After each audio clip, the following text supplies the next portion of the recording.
মন্ত্রিসভায় নিজের জায়গা পাকা করে নিয়েছিলেন বিধায়ক অর্জুন সিং। শ্রম এবং পরিবহন দপ্তর পাচ্ছেন তিনি, এমনই শোনা যাচ্ছে। যদিও এখনো সরকারিভাবে ঘোষণা না হওয়ায় রাজ্যের মন্ত্রী অর্জুন সিং সেইভাবে কিছুই বলতে রাজি নন। কিন্তু তবুও ভাটপাড়ার বিজেপি বিধায়ক অর্জুন সিং সাংবাদিকদের মুখোমুখি হয়ে দুই দপ্তর নিয়ে তার চিন্তা ভাবনা নিয়ে কথা বলেন। ভবন ছিল সেইটাকে ছেড়ে দিতে বলেছে। দেখুন, পার্থভৌমিক কী করেছে সেটা নিয়ে তো আমার বক্তব্য। পার্থভৌমিক শুনেছি একটা ওদের আলাদা ফ্রন্ট হয়েছে, সেদিকে গেছে।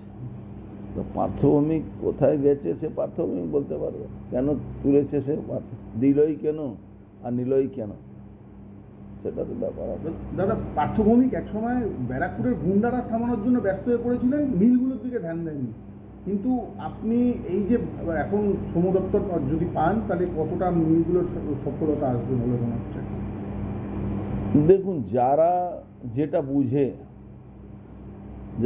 বুঝে না জোর করে চাপিয়ে দিলে এই 15 বছর এদিকে আর 34 বছর ওদিকে, এর তো শ্রমিক ধ্বংসই করেছে না। ইন্ডাস্ট্রি শেষে বাংলায় কি আছে, জুট ইন্ডাস্ট্রি, চা ইন্ডাস্ট্রি, এইগুলো কিন্তু লেবার দপ্তরের মধ্যে পড়ে। এইগুলো খুব একটা কঠিন পরিস্থিতিতে ভুগছে। প্রায় সব কারখানাই বন্ধ দিকেই আছে, পার্ট নেই, কোনো একটা চেন নেই, চেন অফ সিস্টেম নেই যে পার্ট হলে কি, পার্ট কম হলে, পাট চাষ কম হলে কি তার ব্যবস্থা করতে হবে। মডার্নাইজেশন জন্য কোনো চিন্তা ভাবনা নেই। এক একটা মিল ওই আদিম যুগে শ্রমিকরা থাকছে, যেখানে পায়খানা বাথরুম করা জায়গা নেই। অদ্ভুত একটা পরিস্থিতির মধ্যে এখানকার জুট শ্রমিকরা আছেন। তাদের পাশে সরকারের সমস্ত সুবিধা আছে। আমাদের মোদিজি, আপনি দেখেছেন, যখন কোনো বড় কোনো উদ্বোধন করতে যান, কোনো কিছু হয়েছে, শ্রমিকদের উনি পায়ে ধুয়ে পা মুছে দেন। আর সেখানে বাংলায় শ্রমিকদের অবস্থা কি আছে, শ্রমিকের কাছে গেলেই আপনি বুঝতে পারেন। আপনার একটা গুরুত্বপূর্ণ দপ্তর আপনার হাতে আসছে, সেটা একটা হচ্ছে আপনার পরিবহন, একটা হচ্ছে শ্রম। তো এই দুটো গুরুত্বপূর্ণ দপ্তর আপনি কীভাবে সামনে উঠবেন? এবং প্রথমে তো অফিসিয়ালি ঘোষণা হয়নি, তো এই নিয়ে আমি কোনো মন্তব্য করা উচিত না। এবার ক্যাবিনেট মন্ত্রী হিসাবে শপথ নিয়েছি, তো দপ্তর তো পাবই।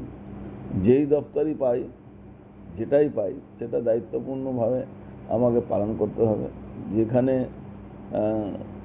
15 বছর আর 34 বছরে ঘুঘুর বাসাটাকে শেষ করতে হবে।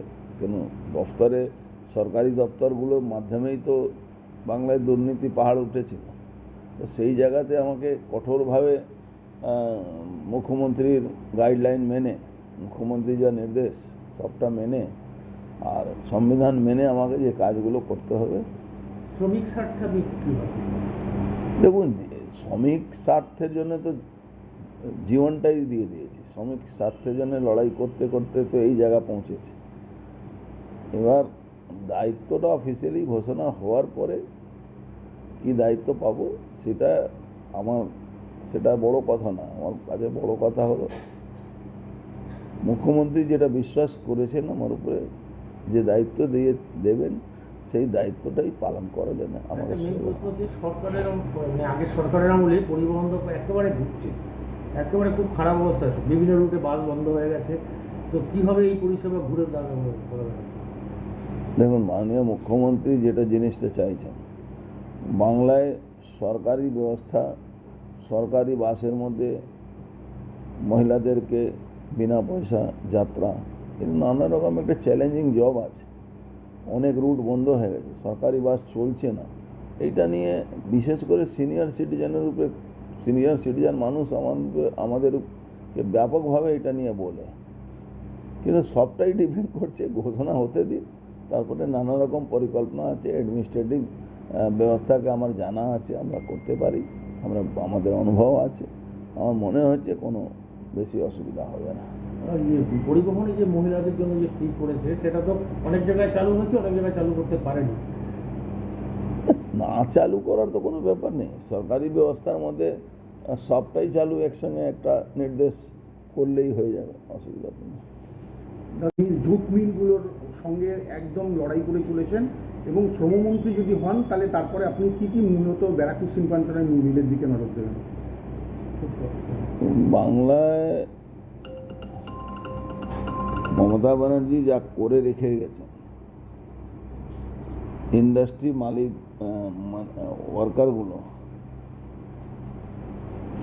ওয়ার্কারগুলো যে জায়গা তাদের একটা জব সিকিউরিটি বলে আর কিছু থাকেনি। কখন কারখানা চলবে কখন বন্ধ হবে কোনো ঠিকানা নেই। সারা বাংলায় একই পরিস্থিতি করে রেখে দিয়েছে, জুট হোক, চায় বাগান হোক বা অন্য অন্য ইন্ডাস্ট্রিতে হোক, যেখানে শ্রমিক কম্পোনেন্ট বেশি আছে, শ্রমিকের সংখ্যা, শ্রমিকের কাজ সবটাই তো বাংলায় প্রায় লাটে উঠিয়ে দিয়েছে। বামফ্রন্ট সরকার শেষ করলো, বামফ্রন্ট সরকারে 100 টাকাতে কাজ করার বাধ্য করলো। এই সরকার তৃণমূলে যখন 15 বছর সরকার চললো, সেই সরকারে একটা কোনো মন্ত্রী ছিল না যে এই সাবজেক্টটাই জানতো। মমতা ব্যানার্জি দীর্ঘ মুখ্যমন্ত্রী 15 বছর ছিলেন, কোনোদিন শ্রমিক নিয়ে কথা বলতে শুনেছেন? কিন্তু একটা বড় সংখ্যক মানুষ আজকে যে পরিযায়ী শ্রমিক হচ্ছে, যে পরিযায়ী শ্রমিক হয়েছিল বা এখনও আছে, সেখানে যদি পাট চাষিদেরকে পাশে যদি সরকার দাঁড়াতো, মাঝখান থেকে দালালদেরকে সরিয়ে সরাসরি পাটটা কিনতো বা প্রোটেকশন দিত রাজ্য সরকার, তাহলে আমার মনে হচ্ছে 40 লাখ পাট চাষি পাট চাষ করতো, বাংলা ছেড়ে তাদেরকে পরিযায়ী শ্রমিক হতে হতো না। একটা কমিউনিটি, মুসলিম কমিউনিটি, যারা বেশিরভাগ পাট চাষি ছিল, আমি জানি না তারা কেন তৃণমূল সরকারকে, তৃণমূলের পক্ষে থাকে, কেন তারাই বেশিরভাগ এখান থেকে পরিযায়ী শ্রমিক হয়ে তাদের চলে যেতে হলো, কেন মাঝখান থেকে রুজি রোজগারটা বন্ধ হয়ে গেল। কিন্তু অদ্ভুত একটা মানুষ এরা কে কোথায় থেকে ফতোয়া জারি করে দেবে তার কথা শুনে এরা মানে নিজে বিবেচনা এদের কাছে নেই, নিজের কিভাবে তাদের রুজি রোজগার শেষ হচ্ছে এইটা নিয়ে এদের ভাবনা চিন্তা নেই। এদের ভাবনা চিন্তা, মমতা ব্যানার্জি যখন ছিলেন তখন কিছু ভাতা তার মধ্যেও কমিশন ছিল। আজকে মুখ্যমন্ত্রী সরাসরি, আমাদের যে বর্তমান মুখ্যমন্ত্রী আছেন, তিনি সরাসরি সবটাকে ট্রান্সপারেন্ট, পারদর্শী করে দিয়েছেন। আসুন, ফর্ম ফিল আপ করুন, পয়সা পাবেন, সবটাই। 30 লক্ষ লক্ষ্মী ভাণ্ডার পুরুষ পাচ্ছে, এর থেকে দুর্নীতি আর কি হতে পারে? তৃণমূলের সরকারের তৃণমূল সরকারের মধ্যে পার্থভূমি দিল্লিতে